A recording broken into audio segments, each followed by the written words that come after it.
네, 조선일보다운 글입니다. 절대 오해하지 마세요. 제가 하는 말이 아닙니다. 조선일보가 너무 색깔이 뚜렷하잖아요. 그러니까 조선일보를 진짜 싫어하는 사람들이 많아요. 뭐 조선일보가 언론이면 우리 집 두루마리 휴지가 8만 대자경이다 이런 얘기도 있고, 예, 참 이게 조선일보 싫어하는 사람들도 한 가지는 인정을 다들 하더라고요. 이게 뭐냐면은 이거 제가 한 말 아닙니다. 조선일보는 참 개소리를 우아하게 하는 언론사라는 얘기를 해요. 진짜로. 그러면 싫어하는 사람들이 얘기해요. 절대 오해하지 마세요.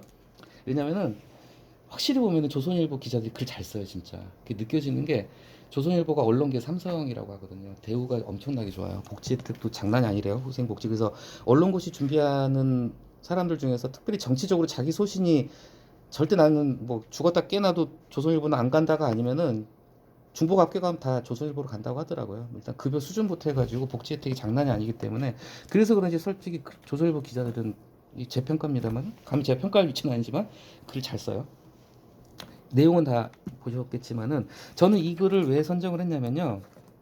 일단은 조선일보의 의도가 뭔지는 뭐 뻔한 것 같아요. 이따 설명드리겠지만 분명히 의도를 가지고 있는 글이지만은 굉장히 설득력 있게 지금 이 소상공인들의 목소리를 가지고 왔어요. 이 글은 보면은 솔직히 그래요. 아 그래 역시 조선일보다 기승전 뭐다 딱 느낌은 오는데 이 글의 반박은 솔직히 하기가 좀 힘들다는 생각을 많이 합니다. 왜냐면은 지금 코로나를 거치면서 지금 가장 큰 사회적 약자가 옛날에는 뭐 임금 노동자 특히 이제 저임금 노동자들이라고 그랬는데 지금 그게 아니라 자영업자분들이라고 하잖아요. 그래서 제목 소상공인 빗속의 최저임금 절규 왜 반복되나 찾아보니까 지금 올해 최저임금이 1,070원이더라고요. 아니 9,620원, 9,620원인데 이게 이제 최저임금 제도는 이게 헌법상 제도입니다. 이게 중요한 게 뭐냐면은 최저임금 제도가 헌법에 있는 나라 그렇게 많지가 않다고 합니다. 근데 우리나라 헌법 32조 1항에서 최저임금제를 하라고 했기 때문에 조선일보가 아무리 조선일보라도 매경이라도 한경이라도 최저임금제 없애자는 얘기는 할 수가 없어요. 이건 개헌을 해야 될 문제이기 때문에. 근데 이제 최저임금제 자체가 찾아보면 잘 정리된 자료들이 있더라고요. 이거 지금 굉장히 논란이 될 수 있는 부분이고 어떻게 보면은 우리가 임금이라는 것도 순수한 시장 경제에서는 수요와 공급이 만나는 지점에서 결정이 돼야 되는데 이거는 어떤 시장 경제 대원 전제를 갖다가 깨부수면서 들어간 제도거든요. 어떤 수요 공급의 원리랑 상관없이 노동력의 가격을 갖다가 시장에서 결정하게 내버려 두질 않고 법으로 그냥 정한다는 측면이 있으니까요. 당연히 진보 정권에서 인상폭이 큽니다. 그 전에 보면 노무현 정부 때 그리고 문재인 정부 때 그 전에 뭐 누구였죠? 김대중 정부 때도 그렇고 최저임금 인상폭은 확실히 진보 정권에서 좀 많이 올리는 편이었어요. 그래서 이제 아시겠지만 이 최저임금 위원회에서 매년 최저임금제 그 지금 아직 시작 안 했나 모르겠어요. 근데 정말 밀당이 장난 아니잖아요. 진짜 이론 가지고 싸우잖아요. 이게 그냥 이 이론이 미치는 영향 경제에 미치는 영향이 어마어마하기 때문에 재계 측하고 이제 노동계 측하고 정말 피 터지게 싸우면서 정말 이론 가지고 싸우는 게 이제 최저임금 쪽인데 제가 이제 여기서 한 가지만 조금만 더 말씀드릴게요. 거의 모든 지자체가 시행을 하고 있는 게 생활임금제를 하고 있어요. 이거는 그 일자리 경제과에서 나라 전체적으로 최저임금 정하듯이 우리도 생활임금위원회가 있어요. 그래가지고 1년에 한 번 정합니다. 참고로 올해 최저임금은 9,620원인데 우리 동두천시 생활임금은 1,070원이더라고요. 1,070원. 이 생활임금제는 참고로 부천시에서 최초로 시행을 했는데 재밌는 게 이 처음에 시행을 할 때 법제처에서 상위법에 근거가 없다는 이유로 이거 반대했었다고 그러더라고요. 근데 부천시에서 강행을 했고 지금은 다 하고 있어요. 근데 이 생활임금제가 뭐냐면 쉽게 얘기해서 최저임금제보다 좀 더 주세요라는 건데 이걸 강제는 못해요. 일반 사기업은 절대 강제 못하고 이제 우리 시 같은 경우 기간제 근로자로 일하시는 분들 있잖아요. 아니면 공무직 근로자들 분들 그분들 임금은 생활임금에 준해서 나가고 있거든요. 근데 일반 사기업 같은 경우 생활임금을 따르는 게 의무는 아닌데 여기 따르게 되면 인센티브가 상당히 많이 있어요. 예를 들면 착한 기업 인증 같은 거 해주고 예를 들면은 도청 같은 경우는 용역 입찰 들어갈 때 가점 주고 그래요. 생활임금제 하면은 뭐 좀 이런 기업들 입장에서도 좋은 면이 있는 것 같죠. 최저임금제 내용은 뭐 쉬운 내용이니까 다 아시겠죠. 이제 저는 그래서 이 문단의 구조를 좀 한번 보겠습니다. 첫 번째, 두 번째, 세 번째 단락 상당히 감성적으로 접근했어요. 표현 제가 한번 감성적이고 제가 보겠습니다. 자, 처음부터 그냥 이건 논술문이라기보다는 수필조로 들어가죠. 5년 전 언제였죠? 2018년 문재인 정권 때죠. 5년 전 여름에 그랬던 것처럼 이날도 비가 내렸다. 굉장히 감성적으로 들어갔습니다. 자, 소중한 하루 장사를 접고 울분에 찬 그들의 외침은 절규. 두 번째 단락에서 우리 보고 다 죽으란 소리, 가슴엔 피멍. 세 번째 단락에서 울부짖음, 외침 중 비수로 찌르던 마음속을 파고드는 것, 가슴이 저렸다. 첫 번째, 두 번째, 세 번째 단락 일단은 감성적으로 공감을 이끌어내는 쪽으로 일단 들어갔습니다. 그래서 내용은 뭐 다 읽어보셨겠지만 아실 테고요. 예. 그래서 이제 이 소상공인 분들이 바로 얼마 전에 이제 동결 촉구 결의문. 근데 이건 정말 맞는 말인 게 뭐냐면 이분들 입장에서는 정말 절박해요. 이게 실제 뭐 주변에서 이렇게 친척 중에서 그 식당 하시는 분 얘기 들어보면 물론 약간 그분이 과장해서 얘기하신 건지 모르겠는데 이 최저임금 인상폭이 이렇게 많이 올려버리면 굉장히 힘들다고 하시더라고요. 알바 못 쓴다고. 본인이 직접 부부가. 그래서 요즘 실제 편의점 같은 경우에 저희 집 앞 편의점도 그런데 알바 안 쓰고 가족들이 교대로 나와서 일을 하시더라고요. 실제 최저임금이 굉장히 많이 오르긴 했어요. 제 기억에 제가 대학교 1학년이 96년인데 96년도에 그때 편의점에서 알바하면 1,300원 받았거든요. 두 남이들이죠. 예, 1,300원이었어요. 예, 지금은 만 원에 육박을 하고 있는데요. 어제 그래서 내용은 그대로입니다. 첫 번째, 두 번째, 세 번째 단락은 일단 굉장히 감성적인 표현을 써서 또 굉장히 격한 뭐 빗으로 가슴을 찌르듯 일단은 감정이입을 해놓고 시작을 합니다. 그 다음에 두 단락에서는 좀 더 이제 드라이한 어조로 와서 약간 담담하게 약간 좀 평정을 찾고 이 갈등 상황을 이제 묘사를 하고 있죠. 몇 년 전만 해도 상상하지 못했던 광경이다. 왜냐하면 진짜 경제가 이렇게 어려워지기 전까지는 이 정도가 아니었는데 왜냐면 지금 이제 코로나 거치면서 자영업자들 너무 힘드시잖아요. 그러다 보니까 이 자영업자들 입장에서는 이 최저임금이 정말 큰 문제가 아닐 수가 없죠. 그래서 모든 글은 다 그렇지만은 네, 자영업자들이 어렵다는 거 그냥 말로만 어렵다고 한 게 아니라 데이터 가져와야죠. 에, 이 글은 이제 한 가지 조금 아쉬운 점이 항상 어떤 데이터나 통계 자료 가져올 때는 출처가 있어야 되잖아요. 그죠?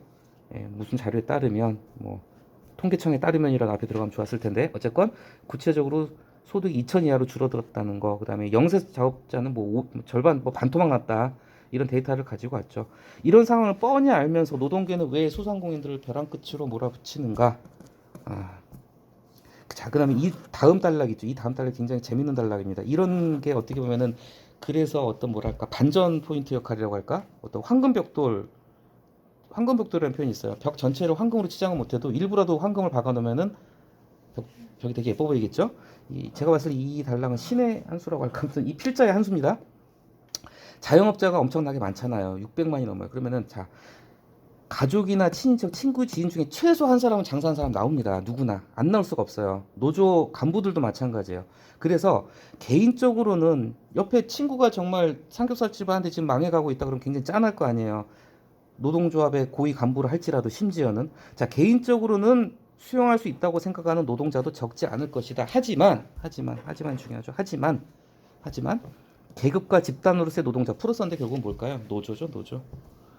단체로서의 노조는 그렇지 않다는 거. 그래서 왜 이 단락이 이 필자의 한 수였냐면은 그 다음 단락에서 노조를 까기 위해서 노조를 비판하기 위해서 이걸 가지고 온 거예요. 한 개인으로서의 노동자는 이 자영업자들의 사정을 다 헤아리겠지. 하지만 그게 아니라 개인의 그러니까 개인적인 한 노동자가 아니라 집단으로서의 노동자, 이게 노조를 얘기하는 거잖아요. 노조로서는 결국 강경하게 갈 수밖에 없고 그런 노조의 강경함을 비판하기 위해서 징검다리 역할을 한 단락이 바로 이 단락이었던 것 같아요. 그를 자연스럽게 흘러가기 위해서 그냥 소상공인을 왜 벼랑 끝으로 몰아붙이는가 하고 나서 넘어오는 것보다는 노조를 비판하기. 지금 이 기자는 노조 비판이 주된 목적이에요. 그리고 기승전 마지막에는 결국 친노조적인 더불어민주당을 비판하기 위해서 지금 이 글을 썼는데 그래서 이 중간에 징검다리 역할을 한 겁니다. 자, 그다음 그 다음 단락 두 단락은 이제 굉장히 노조를 신랄하게 비판을 하고 있죠. 틀린 말 하나도 없어요. 사실은 다 맞는 말입니다. 맞는 말이에요. 그리고 굉장히 진보적인 좀 정치관을 가진 일반 시민들이나 중도층도 우리나라 특히 민주노총 같은 경우는 굉장히 말 그대로 그들만의 리그가 되어간다. 노조를 위한 노조다. 사실 좀 문제가 많다는 거는 공론화된 사실입니다. 이거는. 자, 노동계급의 철학적 관점. 그들에게는 성서와 같은 이거 좀 약간 조금 오버스러운 표현이긴 하지만 일부 강성 노조는 그럴 수 있겠죠. 공산당 선언, 인류 역사를 바꾼 선언 중에 하나죠. 공산당 선언. 마르크스 레닌의 공산당 선언에 적나라하게 표현되어 있다. 마르크스 엥겔스 이 문건에서 자, 이 공산당 선언에서 보면은 소상공인들도 적으로 돌리고 있어요. 지주나 아니면 자본가들만이 아니라 중간 계급의 하층, 뭐 소공업자, 소상인, 상점주의, 몰락상인 이들 모두는 보수적이다, 반동적이다, 적으로 돌렸어요. 그러니까 소상공인한테 하고 그러니까 그러니까 노동자 계급하고 소상공인하고 이거 어떻게 보면 뭐 안 좋게 보려면 이간질하려고 이거 땡겨왔니라는 표현도 들겠지만 어쨌건 지금 이 최저임금 문제를 놓고는 서로 대립되는 입장이기 때문에 그걸 부각하기 위해서 공산당 선언까지 끌어온 것 같아요. 이거는 제가 봤을 때 기자가 굉장히 공을 들인 거래요. 이것도 왜냐면은 단순히 자기 주장을 펼치는 것에 그치는 게 아니라 공산당을 가지고 왔어요. 그래서 은근슬쩍 그들에게 성서와도 같으니라는 표현까지 집어넣어서 이 공산당 1848년에 이 문건 나온 표현을 그대로 가지고 와버린 거예요. 그래서 이런 대립 구조를 갖다가 좀 더 부각을 시키기 위해서 이걸 끌어온 거죠. 물론 거의 뭐 200년 전, 뭐 150년 전이지만은 이런 관점은 시대가 변하고 상황이 달라짐에 따라 많이 변했겠지만 언제든 결국은 어쩔 수 없이 이해관계가 충돌할 수 있다는 점을 보여준다. 바로 이 최저임금에서 충돌을 하고 있고요. 자, 그 다음에서 이제 노조를 비판하고 있습니다. 노동자 계급 노조는 자 여기서 약간 좀 성급한 일반화의 오류가 있습니다. 제가 봤을 때는 자기가 세상의 주인공이면 뭐 자기가 진보를 이런 주축세를 믿는다. 다 그렇지는 않겠죠 물론. 근데 오직 자신들만이 참된 혁명적 계급이다. 굉장히 과격한 표현들 나왔어요. 여기 보면은 뭐 공산당 선의 혁명적 계급 뭐 이거 보면은 좀 마르크스 시대가 아닌 현대에도 그런 생각을 할까? 여기서 또 은근슬쩍 끼워넣죠. 문재인 정권 때 조직 규모를 87%나 불린 민주노총. 바로 이 다음 단락에서 더불어민주당을 공격하기 위해서 기승전 더불어민주당 공격이에요. 하기 위해서 또 이걸 갖다가 살짝 끼워 넣은 거예요. 끼워 넣었다는 것 자체를 갖다 비난하는 거 아닙니다. 이거 글쓰기 기법이에요. 저는 이런 거는 좋은 기법이라고 생각합니다. 기법적으로는 문재인 정권 때 민주노총이 조직 규모를 늘렸다. 그들의 선언, 강령, 규약 일부러 따옴표 썼죠. 왜냐면은 우리 대한민국에서는 선언이나 강령이나 규약이나 이런 표현이 약간 좀 생경하잖아요. 선언, 강령, 규약은 공산주의 국가, 사회주의 국가에서 좀 많이 쓰는 표현들입니다. 그래서 뭐 생산의 주역이며 역사 발전의 주체인 우리 뭐 그렇죠. 그래서 노조를 비판을 하고 있습니다. 이런 상황에서는 지금 소상공인도 사회적인 약자인데 이들마저도 적으로 돌리고 자기들만 참이고 옳다고 생각하고 자기들의 이익만 주장하고 있는 노조에 대해서 이렇게 굉장히 강도 높게 비판을 했죠. 자, 여기서도 끝날 수 있었습니다. 사실은 근데 그 다음에서 기승전으로 갑니다. 자, 노동자 계급에서는 뭐 당연한 거지만 좌파 정권, 진보 정권이 정권을 잡았을 때 그 파괴적 영향력. 자, 여기서도 주목할 만한 게 그냥 순하게 쓰려면 순한 맛으로 쓰려면 부정적 영향력을 할 텐데 파괴적 영향이란 말을 썼어요. 이 파괴는 뭘 파괴할까요? 바로 우리 대한민국이나 우리나라 경제를 파괴한다는 그런 뜻이었겠죠. 아마 굉장히 강한 표현을 써서 비판을 했습니다. 그 한마디로 우리 사회에 대해서 파괴적인 존재들이다. 근데 좌파가 정권을 잡았을 때 그렇다. 이제 이 노조에 대한 비판이나 좌파 포퓰리즘 정권에 대한 비판을 할 때요. 칼럼에서 단골로 나오는 게 남미예요. 이거 남미 빠지면은 얘기가 안 됩니다. 왜냐? 남미에서 좌파 정권들이 정권 잡아서 실제 다 망했어요. 베네수엘라 나라 쪽박 찼죠 지금. 아르헨티나도 그렇죠. 남미 국가들 뭐 브라질도 그랬고 남미 국가들 같은 경우가 특히 그건 좀 제가 봤을 때 그 지역의 특수한 좀 지역적인 요건이나 좀 그런 점들이 있는 것 같은데 특히 남미 국가들 같은 경우에 유럽은 그 정도까지는 아니었어요. 유럽도 좌파 정권이 들어섰을 때 좀 경제적으로 많이 성장이 둔화되고 좀 문제점이 많이 노정이 되긴 했는데 남미 국가들은 좌파가 정권 잡으면 그냥 나라 다 망했어요. 베네수엘라 어떻게 되는지 뭐 아시잖아요. 예. 우리도 예외는 아니었다. 그러면서 이제 딱 땡겨오죠. 지난 정부 때 노동자는 세상의 주인이었고 소득주도 성장 같은 엉터리 정책이 경제 섬에 망가졌다. 자, 이거는 반만 맞고 반은 틀린 말입니다. 왜냐? 소득주도 성장은 솔직히 이거 제가 찾아봤어요. 경제학자들의 99%가 다 반대를 해요, 사실은.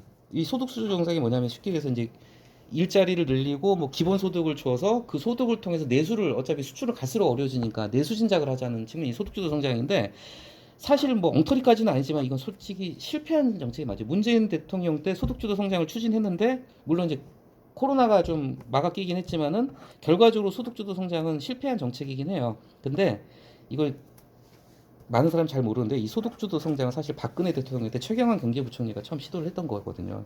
박근혜 보수 정권 때 사실 이 얘기 처음 나왔고 물론 결은 좀 다르지만 최경환 당시 경제부총리가 이걸 좀 이렇게 처음 그때 시도를 했었던 거였어요. 근데 결과적으로 지금 소득주도 성장 우리 여건에서는 실패한 정책이었고 지금 국내 국의 대부분의 경제학자들이 어렵다. 이건 현실적으로 성공하기 어려운 정책이다. 이렇게 보고 있는 것 같습니다. 그래서 이에 맞서는 자영업자 소상공인의 생존 투쟁도 그때 시작됐다. 그래서 마지막에 하고 싶은 말은 결국 이거죠. 근데 이걸도 글만 놓고 본다면요. 물론 정치적으로는 좀 색깔이 다르게 볼 수 있겠지만 근데 제가 봤을 때는 다 옳은 말들이에요, 사실은. 노조의 문제점도 좀 있고 정말 이 최저임금 올리면은 좀 그에 반사적으로 불이익을 받는 분들도 있으니까. 근데 어쨌건 이글도 글을 쓰는 기법적인 측면에서 첫 번째, 두 번째, 세 번째도 굉장히 감성적으로 접근을 해서 그 다음에 지금 자영업자들이 어려운 상황을 얘기를 했고요. 자, 징검다리 필자의 한 수. 자, 개인적으로는 그럴지 몰라도 집단으로 해서 노동자는 아니다. 그래서 노조를 언급해주면서 자연스럽게 노조에 대한 비판은 넘어가고 그 다음에 남미 국가들 예를 들면서 노조에 좀 더 친노조적인 성향을 가지고 있는 약간 진보 정치 세력을 비판하는 식으로 가고 있습니다.